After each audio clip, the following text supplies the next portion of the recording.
Hi, I'm James. Welcome to Homegrown. This week we've teamed up with Monument Health to bring you an episode all about rural health care. It's been really amazing to see that one of the unique opportunities for some of the kids with disabilities out on our ranches is to connect with horses and actually get some therapy out of being with their animals and out on their ranches.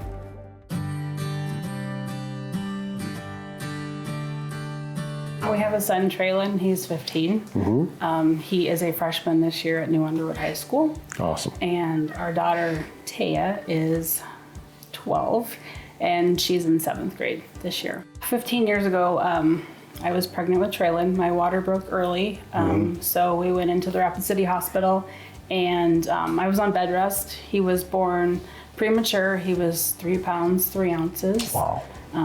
That's little. Yeah, he was tiny. He had chronic lung disease. He was in the hospital for 3 months. He came home on oxygen to help his lungs mature. He was on oxygen for a year. And yeah, he's pretty healthy now. 3 months he was in the hospital and you weren't. That had to be pretty tough. We live 10 miles north Union Center, which is about 75 miles from Rapid City, which is pretty far out. Yeah, so 75 miles away? Yeah, so I just would drive, and I was very thankful at the time that we had Rapid City here, because if we hadn't, I would have been in Sioux Falls with him or Denver, but we have that right here. Yeah. And so it made it possible for me to come home every night. Yeah, I mean, that must have been a pretty tough adjustment as parents to, you know, it's just not the storybook that you think of when you start a family, right? Right. It was nerve-wracking. Yeah, I can't imagine. I was nervous. I remember bringing our first kid home when he was perfectly healthy, and I was nervous as all get out, you know, so.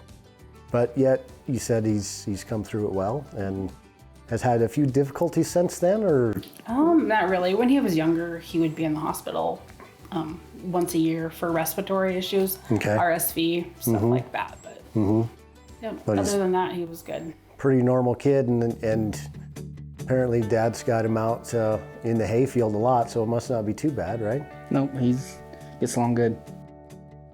What's your favorite part about being on a ranch? Oh, just that I'm out here and I'm not like, if I was in town, I wouldn't like being in town just because I don't get to just go out whenever I want to, you know, and just do stuff that I want, you know. Got a lot of room to roam here, don't Yeah. you? Yep. How about you? What's your favorite part about being on a ranch? I just like all the trees and all the pastures, Yeah. how pretty it is. You seem to get the nicest tractor on the place, and your dad even said, you're like, yeah, that's his tractor. He spent all summer in there. Did you really spend that much time in that tractor? Oh yeah, I spent a lot of time. It's a lot, most of my days this summer in that. What is it, and what were you doing? Oh, I was rolling bales. Rolling bales and just raking hay and just whatever just needed to get done, you know. Tell us about the tractor. What do you like about it? What is it? Oh, it's a John Deere 7330, and it's one of the nicest ones we have, so that's nice. I get to drive that one. What about you? Any equipment? You get to drive tractors or do anything fun like that? Ride horse? You got to round up all the cows and do all the dirty work, or what do you have to do?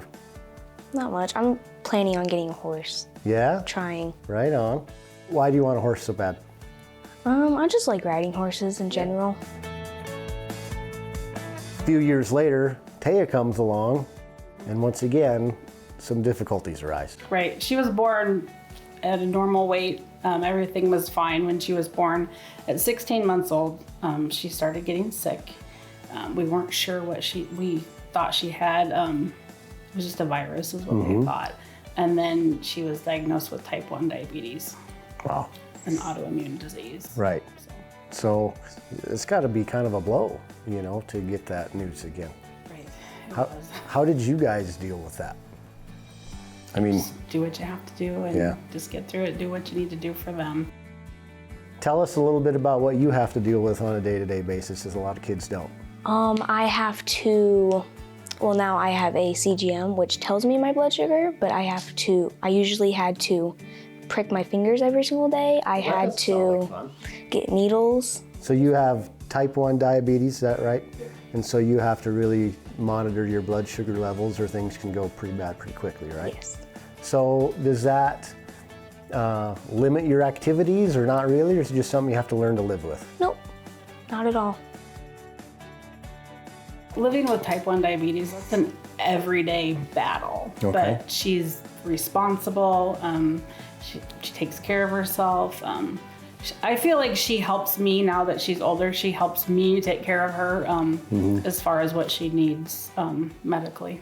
In 2015, we were asked to be the Children's Miracle Network ambassadors for South Dakota. So Wow. we got to go on a couple trips. We went to Washington, D.C., met with John Thune. Cool. Got to hang out with kids from all around the United States representing their state. We went to Orlando. So we've just really tried to spread the message about CMN and how important it is to have that around our area, because you never know Right. when you might need it, and it's there when you do. So how, if I can ask, I mean, how did they influence you guys through the process of when your kids were ill? First of all, when Traylon was born, they had it's called a giraffe bed, but they're thousands of dollars. And without Children's Miracle Network, that would not have been possible, that piece of equipment. And essentially that's helped Traylon be here today with us. Really? So they've really enhanced your lives, and then as ambassadors, you kind of have a chance to give back and help out the organization. Is that how that Yep, kind of works? spread the message, Okay. how important it is. Cool. Yeah. I mean, let's just talk a little bit about Monument Health. I mean, you said, yeah, they're right here, but they're still 75 miles away. And so I think that's something that as technology progresses and, you know, as we get further into life, they're trying hard to enhance their rural access, right? And can you just talk a little bit about how you've experienced that and how they've helped you guys? Well, they're always a phone call away when I need them Yeah. for Taya right now. I can upload her information and send it to them, and then they get back with me. And if we need to change something as far as her settings to manage her diabetes, so that's. So you don't have to go in, you can just upload We stuff a do. lot. We do go Right. in every 3 months, but it's just they're a phone call away, essentially. Being by Union Center, they're probably not going to put up a hospital anytime soon in Union Center, but yet Monument's trying to do their part to reach out and help you guys, it seems like. I feel like for us, Taya has one of the only pediatric endocrinologists in Western South Dakota. Yeah, And she's amazing, and we're lucky to have her yeah, yeah, and her team. right.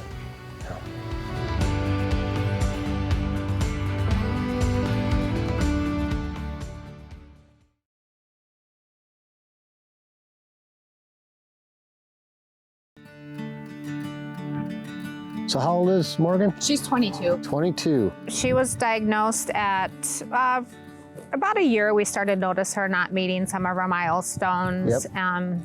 Did an MRI, found out it was abnormal, and so she was probably officially diagnosed at about 18 months, and we started different therapies Sure, immediately. right away. And through the Birth to 3 program, and then through the school system until she aged out of the school system, and then Right. we went to Black Hills Special Services. You know, I'm not familiar with many of those programs. How does Monument fit into that? The neurologist that we initially saw was employed Yeah, by them. In addition to the therapy that she got through the school, I would take her to the Monument Health Spearfish Hospital and get some additional physical therapy after her surgeries, which were all done at Monument hospitals. Her post-surgery therapies would be through Monument facilities. And now all of the specialists, the neurologists, the physiatrists, they're all through Monument. And the really nice thing, you really develop a relationship with those physicians. You see them outside of the clinic. They know us as people and as a family and not just a patient. Right. See them at basketball games and other events. so who makes these saddles? A guy by the name of Randy Bird Where at? in Texas. Really? He was in an auto accident and ended up paralyzed himself. Okay, And I think that's how he got into sure. the business. Wow. He's got a pretty interesting story. He was drinking and driving when he wrecked, and that's how he got paralyzed, and now he's a minister.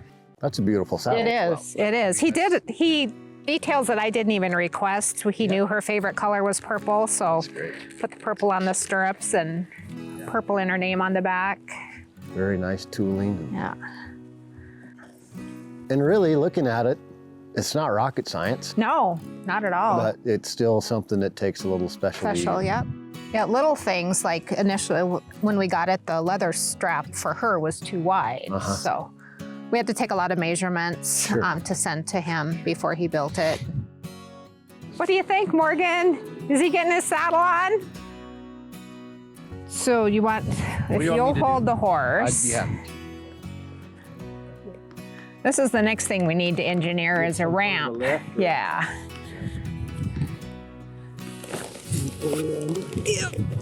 Okay, you got her legs to push a little bit. I'll spin.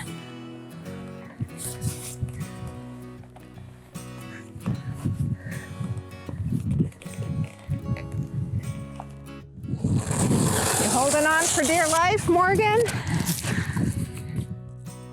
We one time helped a friend gather some calves before branding, and she and I rode out in the pasture and helped do that. So she just doesn't have much control over muscle, or does she? She muscle control on her left side is better than her right. Her right side is really spastic. She can use that hand as a helper hand, but really doesn't have any function with it. She walks with assistance, like under her the arms. Yeah. Well, I noticed like when you're getting her out, she definitely. Yeah, that's how. Unless we're traveling, going a further distance, then she'll ride in her chair. But for the most part, it's just. Just fine. Yeah. No. Come on. There you go. Hold on. Yay. Yay. No. Oh, you're posing now. Oh, are you? Posing for the camera. Are you riding, Morgan? Oh, yeah. So let's talk just a little bit about rural healthcare. And, you're not that far away, but you're a little ways away. I mean, how, as a parent, that access has got to just mean everything to you. It does, yeah. With the advent of electronic records during COVID, when visits were so limited, we were able to take advantage of video visits or telephone visits. And when you have that relationship with your providers, they're comfortable. Right. If you need a new prescription, you can have a telephone visit or a video visit because you've had that relationship. Their collaboration with Mayo, now patients can actually have an evaluation or a consult with a Mayo provider without ever having to leave the area. That's awesome. We have clinics, Buffalo, South Dakota is 75 miles from here, so they're even more remote. So the technology for them, digital x-rays, instead of having to ship a film to the hospital in Spearfish to find out if there's a broken bone, they can find out within minutes. Right, that's awesome. I mean, you've got a pretty special girl here, and she's very social. What do people need to know about people with some special needs? Mostly she can do whatever we do, but sometimes we make modifications so that she can be involved and she can participate. And she's very much accepted, very loved. My son has said that she's famous. It doesn't matter where we go. People know Morgan because we've been to basketball games and rodeos. Well, what a testament to you guys to get her out, because it takes some effort. It has. It's been a humbling experience. And it definitely does take effort, but she's made us better people.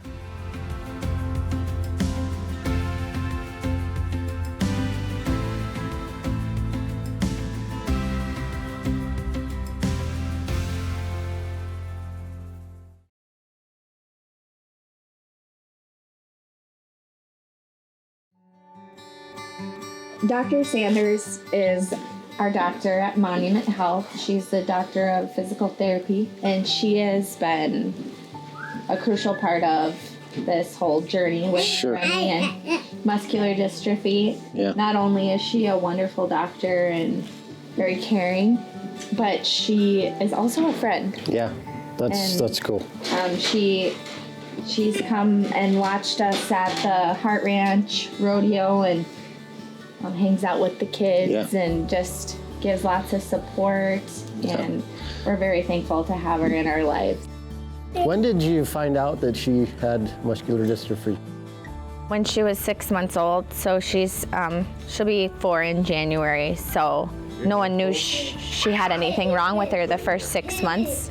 I knew something was wrong. Really? Yeah, she was really floppy and just not like Brindle was. She couldn't hold her head up and just had some different issues. And it was until she was hospitalized with RSV and got pneumonia, we were flown to Sioux Falls. Monument tried kind of figuring out, they were kind of running some tests and stuff, but we had to go to Sioux Falls because Monument doesn't have a PICU, and so she needed to go to the PICU, and then that's when we finally found out she had muscular dystrophy, and So that had to be pretty tough to hear. I mean, even if you knew something was wrong, that's yeah, I mean, pretty tough. it was definitely not something we expected, but she's a blessing, and you know, we just keep going with our life and know that God has a plan, and what a great way to raise children. You can just see she sits up there like it's different from when she was in the stroller. Yeah, she just loves it. I had a horsey. You got your horsey? Did you realize something was not quite the same with Remy early on too, or not as much? I didn't have the motherly instincts that Amy did, but you know, it was when we took her in, you know, you could tell there was something not right, and so it was good just to actually find the answers, figure out what really something's going on. Because that's sometimes worse than knowing what's wrong, is knowing there's something wrong and not knowing what it is, right? Yeah. No, I mean, you just always want the best for your kids, so it's no, it wasn't, you know, anybody's dream that, but it, you know, we're very blessed now that she's doing good. So she and seems thriving. healthy, I mean, generally speaking. Yep, and she's always happy and always in a good mood. So that's guess that's all you can ask for. I don't know much about muscular dystrophy. Obviously, that they can't develop muscles and support themselves or whatever. But I mean, how does that affect them long term? I mean, is she still going to be able to be healthy long term without being able to walk, or do you know? You know, I really don't know, and I guess it's probably anybody's guess, and Amy could probably tell you more about it. But I guess we just right now we'll just take it one day at a time. And well, that's all any of us can do. Yeah. Really. So.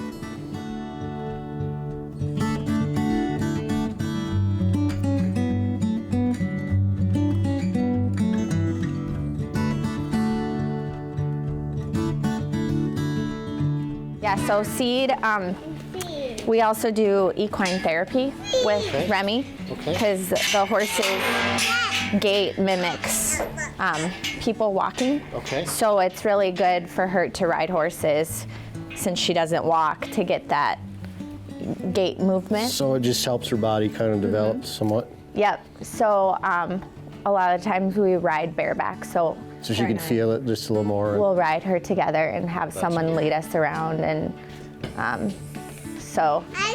Talk a little bit more about that physical therapy. Where did that come from? Was that your idea? Did people tell you about that, and how has that helped? All along, when we got her diagnosis of muscular dystrophy, I always said, you know, they said she wouldn't walk, and I always said, well, if she can't walk, a horse will walk for her. Yeah. So anyways, her one physical therapist who also does swimming therapy, she's from Texas. She was trained to do equine therapy. Oh, really? And I believe they call it hypotherapy or hydrotherapy, something like that. So she has come out to the house and trained with me and Remy and has shown us different things. And we actually also have taken our horse into Rapid and had other children with disabilities ride too, because I want to share that experience with another child who may not be fortunate enough to have a horse that trustworthy right here. So another thing you guys have been involved with is the Children's Miracle Network, is that right? Yes. So what's that process been like? What have you learned? So when we were going back and forth to Sioux Falls for care and finding out her diagnosis, they were very generous in giving us money for travel and for hotel and food and stuff. So I work in the mortgage business, and so I kind of took off quite a bit of time. So Right. If you're not working, you're not getting paid. yeah, to have that extra help for travel and living expensive we're very grateful. You can make it work. Yeah, very grateful. The support we got from people we didn't even know, and our wonderful community and the ranching community. Yep. I mean, it's awesome. It's unbelievable. Taylor rides just as well as any man. He can reason why his road is never